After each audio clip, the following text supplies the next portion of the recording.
Prime সাসপেক্টত এবাৰ নগাঁৱৰ এটা খবৰ জনাব বিচাৰিছোঁ।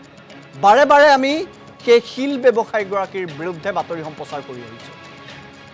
সেই শিল বেপাৰীগৰাকীৰ নাম হৈছে RS গান্ধী।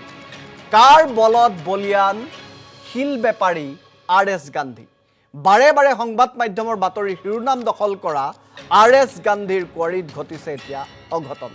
পাহাৰৰ পৰা শিল ভৰ্তি ট্ৰাক 50 ফুট তলত পৰি চূৰ্ণ বিচূৰ্ণ হৈ পৰাৰ পাছত ন তথ্য পোহৰলৈ আহিছে গান্ধী এণ্ড কোম্পানীৰ।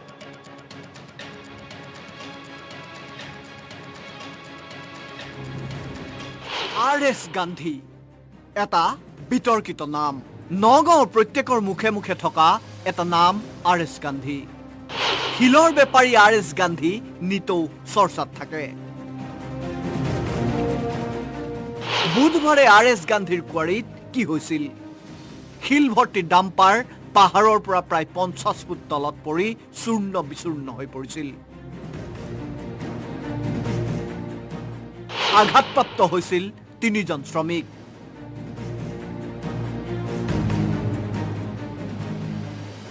ইয়াৰ পাছতে RS গান্ধীৰ কোৱাৰীত উদ্ধাৰ হৈছে এবাৰ শিশু শ্ৰমিক। শিশু শ্ৰমিক নিয়োজিত কৰা হৈছে শিলৰ বেহাত। RS গান্ধীৰ বৈধ মহলত অবৈধ কাৰবাৰ চলিয়ে আছে। গান্ধীৰ বিৰুদ্ধে ব্যৱস্থা ল'বলৈ সাহস নাই নগাঁৱৰ শীৰ্ষ বন বিষয়াৰ।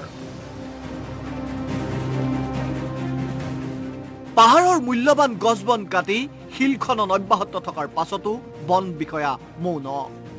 দেশৰ আইন ব্যৱস্থা RS গান্ধীৰ বাবে প্ৰযোজ্য নহয় নেকি? চালানবিহীনভাৱে শিলৰ ট্ৰাক সৰবৰাহ হৈ থকাৰ পাছতো কিয় ব্যৱস্থা গ্ৰহণ কৰা নহয়?